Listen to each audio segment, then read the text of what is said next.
Video को like करके आगे शेयर ज़रूर कर देना। जब वो गफ्फार है क्या होना है। जिन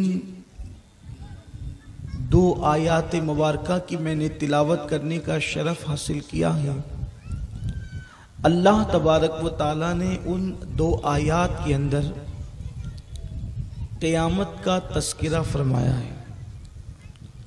बहैसियत मुसलमान हमारा ये ईमान है कि एक दिन ऐसा आएगा जब सूरज की रोशनी सूरज से छीन ली जाएगी, चांद को बेनूर कर दिया जाएगा, सितारों का जो निज़ाम है वो दरहम बरहम हो जाएगा।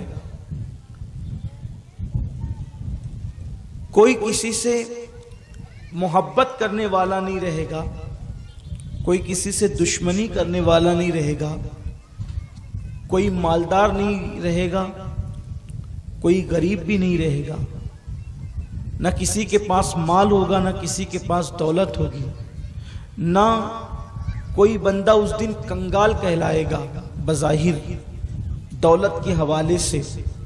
वहाँ रिश्ते खून के एक दूसरे के साथ टूट रहे होंगे। माँ बेटे को न पहचानेगी, बेटा अपनी माँ को पहचानने से इनकार कर देगा, भाई भाई का नहीं होगा। इस तरीके से हर इंसान अपने में होगा। इंसान तो इंसान है। फरिश्तों की जबान पर भी उस वक्त नफसी नफसी की सदाएं होगी। फरिश्ते भी उस वक्त अल्लाह की हैबत से कांपते होंगे।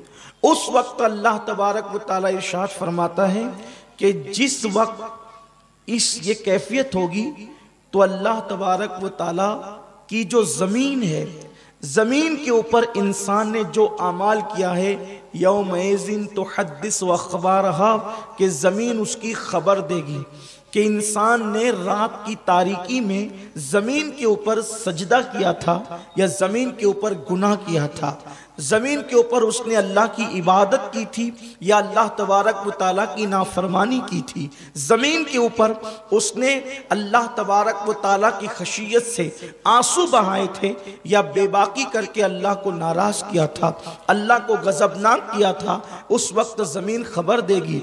इंसान ज़मीन की उस खबर को देख करके कहेगा इस ज़मीन को क्या हो गया है कि ये इंसान के अमाल के हवाले से खबर दे रही है। आप मुझे बताएं कि अगर खबर देने के लिए किसी इंसान को मुतय्यन किया जाए तो इंसान सच भी बोल सकता है, इंसान झूठ भी बोल सकता है।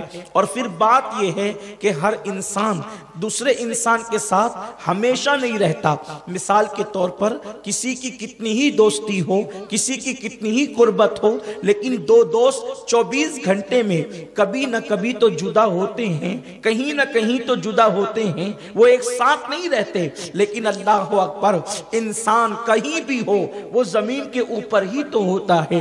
इंसान सो रहा हो तो जमीन के ऊपर, इंसान बैठा हो तो जमीन के ऊपर, इंसान लेटा हो तो जमीन के ऊपर, इंसान खाना खा रहा हो तो जमीन के ऊपर।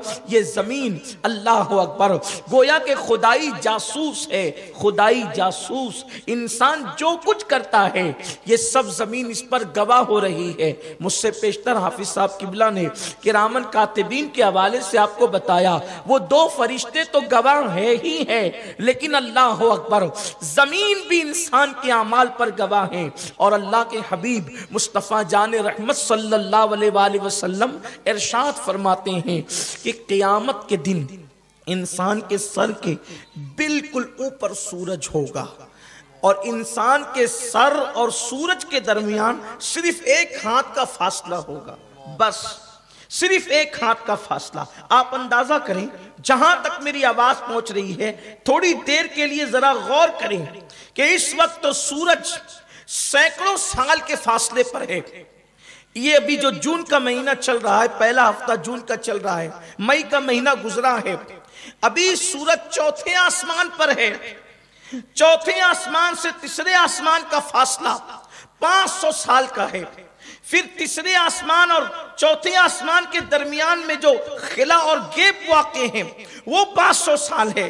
फिर उसके बाद तीसरे और दूसरे के दरमियान का खिला 500 साल है। फिर उसके बाद दूसरा आसमान 500 साल, इतना मोटा है। और उसके बाद जो है दूसरे से पहला, इसी तरीके से फिर पहले आसमान से जमीन के दरमियान जो खला वाक़े हैं, ये सब इसका अंदाजा लगाएं। इतने सैकड़ों हजारों साल के फासले से सूरज इस वक्त अपनी पुष्ट की तरफ से चमक रहा है। तो सूरज की तपिश और हरारत का ये आलम है। उस दिन जब आसमानों पर सूरज नहीं होगा, उस दिन जब आसमानों के फासले नहीं होंगे, उस दिन जब सैकड़ों हजारों साल के फासले नहीं होंगे, इंसान के सर और सूरज के दरमियान सिर्फ एक हाथ का फासला होगा। और वो भी सूरज आज अपनी पीठ की तरफ से चमकता है, उस दिन सूरज अपने चेहरे की तरफ से चमकेगा। जमीन किस तरीके से गर्म होगी। चौथे आसमान से सूरज चमकता है तो जमीन की गर्मी का ये आलम है, हरारत का ये आलम है कि इंसान मई और जून के महीने में नंगे पैर फर्श पर चलने की ताकत नहीं रखता।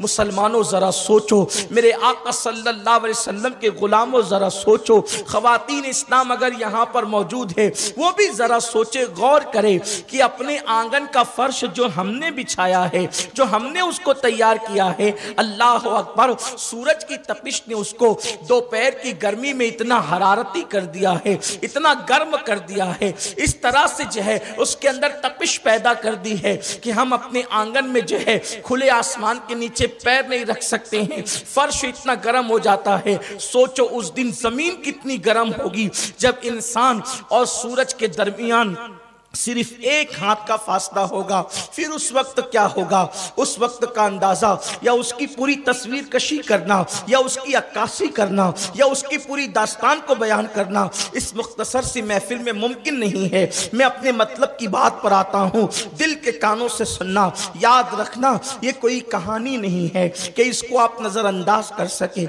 ये कोई किस्सा नहीं है कि ये किसी किस्सा गो की अल्लाह अकबर इंसान की ज़िहानत हो। लेकिन अल्लाह ये उस गैब दा नबी ने बयान फरमाया है कि अल्लाह अकबर जो जमीन पे बैठकर लौहे महफूज पर निगाह रखते थे, जिनको अल्लाह ने आलिमे मा काना व मा यकून बनाया था, अल्लाह रब्बुल इज्जत ने उनको गुजरे हुए और आइंदा हालात के पर जो है वो इत्तला अता फरमाई थी। अल्लाह अकबर, मेरे और आपके आका मुस्तफ़ा जान रहमत सल्लल्लाहु अलैहि वसल्लम ने हमको आने वाले हालात पहले से इसलिए बता दिए ताकि हम वो काम न करें, उन गुनाहों से अपने आप को बचाएं, तबाही और बर्बादी से अपने आप को बचाएं। जरा सोचो, गौर करो, आज अल्लाह अकबर अगर लाइट चली जा रही है, पावर बंद हो जा रही है तो अपने घर में बैठना मुश्किल होता है। उस वक्त जब सूरज सर पर होगा इंसान की कैफियत क्या होगी। अल्लाह अकबर, इंसान का पूरा बदन पसीने में शराबोर होगा।